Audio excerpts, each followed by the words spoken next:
जनाब न्यूजीलैंड ने जो टारगेट दिया है वो दिया है 252 का। अच्छी बात ये है, जो अच्छी बात मुझे लगी, बिकॉज पाकिस्तान जब खेलता है तो सारी की सारी विकेटें गवा देता था।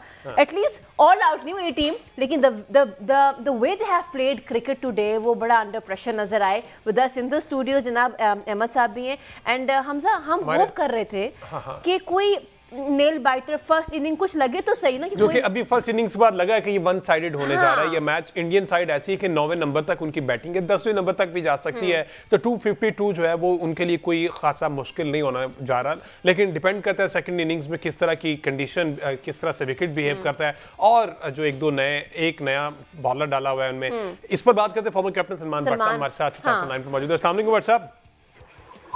वालेकुम अस्सलाम। मुझे आपकी आवाज बड़ी कम आ रही है। अच्छा, मैं चाहूंगी कि अब आप सुन सकते हैं हमें सलमान क्लियरली?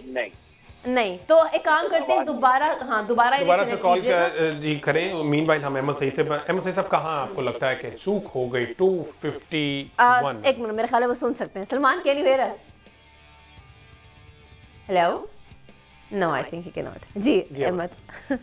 देखें, मेरा ख्याल है आप लोग इतनी मायूसी का शिकार हो गए, इतना मायूस होने की जरूरत नहीं है। अभी एक इनिंग हुई है। अच्छा। और दूसरी इनिंग होने से पहले ज़ाहिर है आपको, cricket is a great leveller, cricket में किसी वक्त भी कुछ हो सकता है, तो बिल्कुल घबराने की जरूरत नहीं है। से उम्मीदें बाहर रख गो के न्यूजीलैंड की टीम जो है वो 15-20 रन शॉर्ट है, लेकिन यकीनन अगर न्यूजीलैंड की टीम यहाँ पर आकर डिसिप्लिन का मुजाहरा करती है और अपने जो स्पिन बॉलर्स हैं वो अगर विकेटें लेने में कामयाब होते हैं, जिस तरह तसलसल से इंडियन स्पिनर्स ने विकेटें हासिल की हैं, तो ये आसान चीज़ नहीं होगा इंडिया के लिए भी, क्योंकि पिच जो है वो दूसरी इनिंग में मजीद स्लो होगा, और स्लो पिच के ऊपर खेलना ज़ाहिर है डिफिकल्ट होता है, क्योंकि बॉल इसके ऊपर रुक कर आता है। तो ये एक पॉजिटिव पॉइंट बहरहाल है, लेकिन यकीनन यहाँ पर देखना होगा कि न्यूजीलैंड ने जो है वो 3 फास्ट बॉलर जो है अपने उसमें रखे हुए हैं, जबकि फास्ट बॉलर को जिस तरह से मार पड़ी है पहले, मोहम्मद शमी ने एक्सपेंसिव 3 स्पेल करवाया है इंडिया के लिए चैंपियंस ट्रॉफी का, तो ये देखना होगा कि वो किस तरह से मैनेज करते हैं अपने उस कोटा को।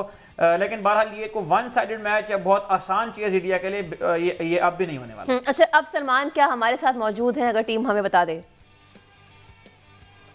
अच्छा, हार्दिक पांड्या की बात हो रही थी, और हार्दिक पांड्या को ऐसी उसकी फैंटी लगी है, 3 ओवर पे 30 रन। शमी की बात की, 9 ओवर में 74 रन, और ये वही 4 स्पिनर्स अहमद सही साहब बचा गए। स्पिनर्स ने जो है बहुत किफायती बॉलिंग की है, खास तौर पर अक्षर पटेल और रविंद्रा जडेजा, इनको इन दोनों को मिलाकर विकेट एक ही मिली है। अच्छा। लेकिन जो स्क्वीज किया इन्होंने, खास तौर पर डेल मिचेल को जिस तरह से खुल के नहीं खेलने दिया, पिछले 11 सालों में ये स्लोएस्ट 350 जो है वो स्कोर की गई है किसी भी कीवी बैटर के जानिब से।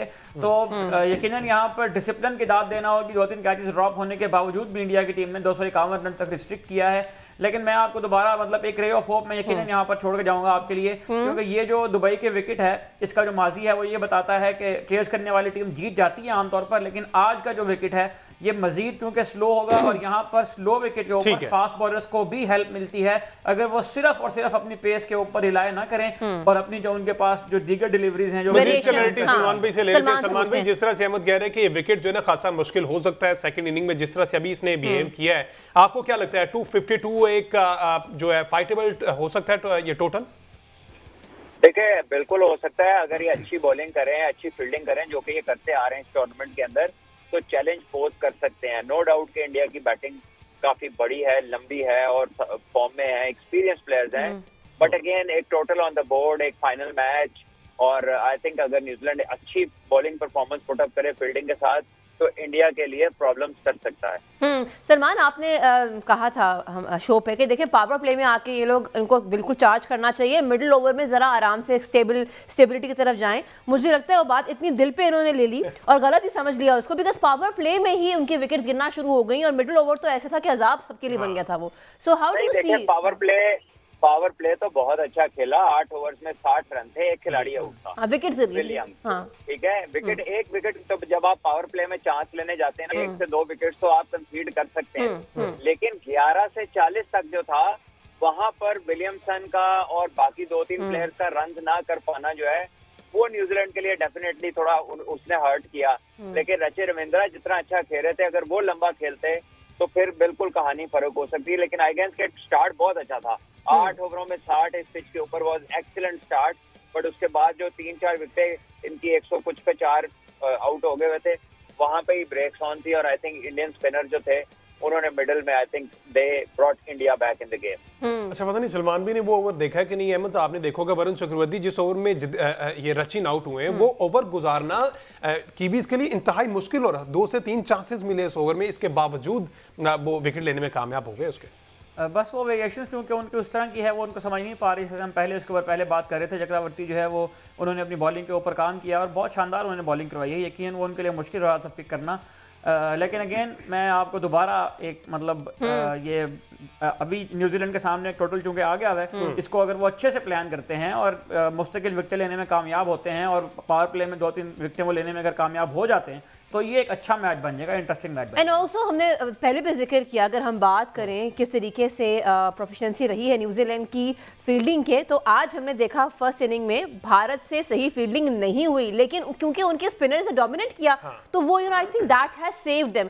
कैसे देखते हैं जनाब अब जो स्पेल आएगा कीवीज का, उनकी जो कैचिंग की एबिलिटी है वो कितना काउंट करने वाली? सलमान,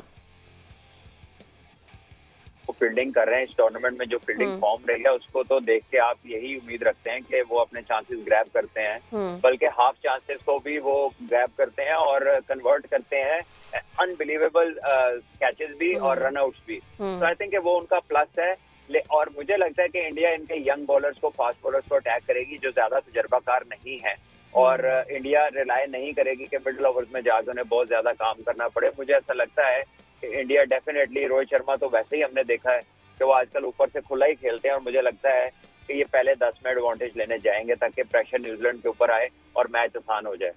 अच्छा सलमान भी, क्या लगता है न्यूजीलैंड की अगर बैटिंग की बात की, जिस तरह से बैटर्स आउट हुए हैं और मुश्किलात का शिकार, क्या इतनी एक्स्ट्रा ऑर्डिनरी स्पिन बॉलिंग हो रही थी या फिर अपनी गलतियां भी थी कीवीज बैटर की? जिस तरह से आउट विलियमसन की अगर बात की, कंप्लीटली वो क्लूलेस नजर आया, जज नहीं हुआ बॉल, और जिस तरह से उन्होंने कैच दिया।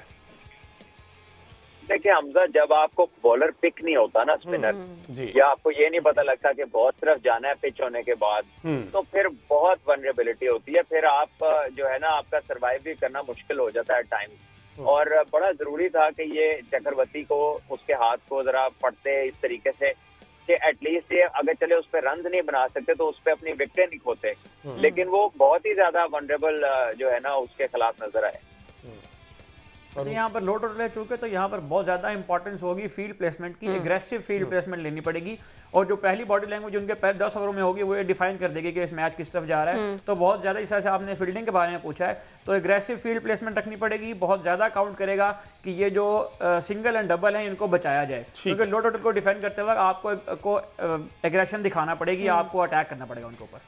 ठीक है जी, लेट्स सी कि कहां जो है वो रिजल्ट पहुंच। What I am hoping for is a nail biter. Champions trophy है, भारत है, न्यूजीलैंड है, यानी कि कोई वजह नहीं है नेल बाइटर ना होने की। 252 है, लो स्कोरिंग मैच है, लेकिन हो सकता है अगर क्लस्टर में विकेट्स इंडिया के गिर जाते हैं, पावर प्ले में 3 से 4 खिलाड़ी आउट हो जाते हैं, तो ये एक जो क्लोज मैच होने वाला है। तो बहरहाल ये सारी बातें तो हैं, but we have to wrap up the whole transmission with heavy heart also, because जब भी किसी चीज़ का इख्तिताम होता है दुख तो होता है, बट इंशाल्लाह आपसे जल्द मुलाकात होगी PSL में। और पूरी ट्रांसमिशन में जितने लोगों ने हमारा साथ दिया, हम बात करें नुमान राशिद साहब की बात करें, हम तराब की बात करें, बदर की बात करें, वजी की बात करें, उमर की बात करें, हमजा की बात करें, सलमान की बात करें, अहमद की बात करें, आकिब की बात करें, आप सबकी बहुत मशकूर हूँ। Thank you Hamza. और इसके साथ साथ हमारे कैमरामैन, ये टीम जो है, टेक्निकल टीम, इन सबकी जो शराकत से ही, इन सबकी जो मेहनत से ही हमने इस ट्रांसमिशन को कामयाब बनाने में कामयाब हुए।